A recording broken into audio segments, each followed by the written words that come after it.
का plus two उच्च माध्यमिक विद्यालय की छात्राएं हैं और आज यहाँ एक ऐसी कहानी को प्रस्तुत करने की उपस्थित है जो कि शिक्षा से संबंधित है।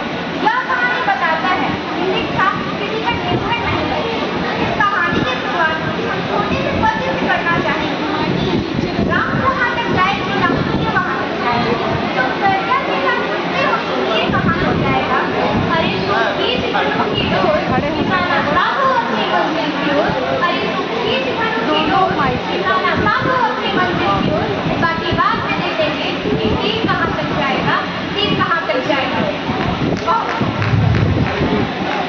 बहुत समय पूर्व महाभारत के युग में हस्तिनापुर के राजकुमार को शिक्षा देने के लिए गुरु द्रोणाचार्य एक सफल गुरु थे।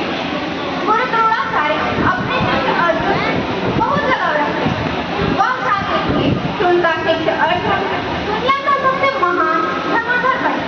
उन्हीं दिनों जंगलों में एक निषाद पुत्र एकलव्य रहा करता था, जो कि स्वप्न देख चुका था कि वो भी धनुर्विद्या में महारत हासिल करेगा। इसके लिए वह गुरु द्रोणाचार्य के पास गए और उनसे निवेदन की कि वो उसे भी अपना शिष्य बनाए। परंतु गुरु द्रोणाचार्य ने उसे अपना शिष्य बनाने से इनकार कर दिया, क्योंकि वो राजकुमारों और कुलीन वर्ग के लोगों को ही शिक्षा देते थे। गुरु द्रोणाचार्य के इनकार करने के बावजूद एकलव्य ने कभी हार नहीं मानी। वो जंगल लौट गया और जंगल में जाकर मिट्टी से गुरु द्रोणाचार्य की प्रतिमा बना दी। उस मिट्टी की प्रतिमा को ही एकलव्य ने अपना गुरु माना और उसके सामने कड़ी मेहनत और अभ्यास प्रारंभ किया। अपनी प्रयास और एकाग्रता से वो कम समय में धनुर्विद्या में महारत हासिल कर लिया।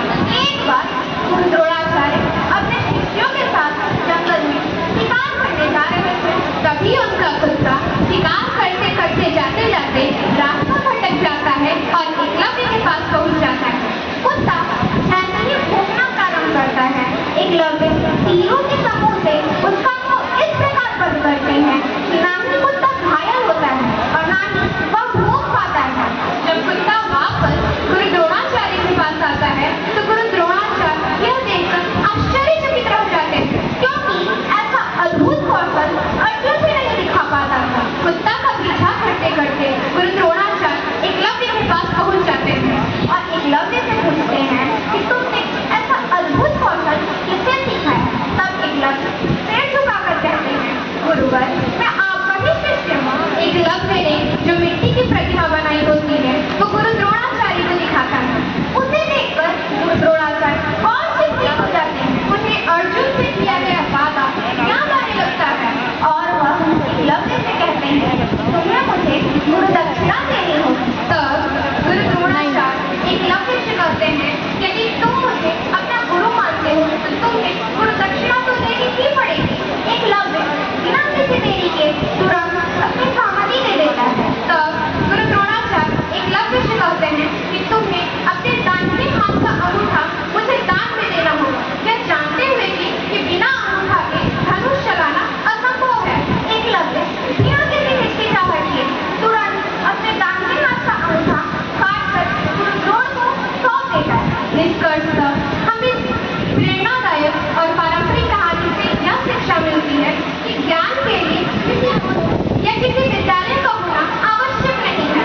अगर हमारे अंदर कुछ सीखने की सच्ची निष्ठा, लगन, एकाग्रता और समर्पण है, हम खुद को अनुशासित कर किसी भी चीज में महारत हासिल कर सकते हैं। अंततः हम इस प्रेरणादायक और पारंपरिक कहानी को एक छोटे से श्लोक के द्वारा विराम देना चाहेंगे।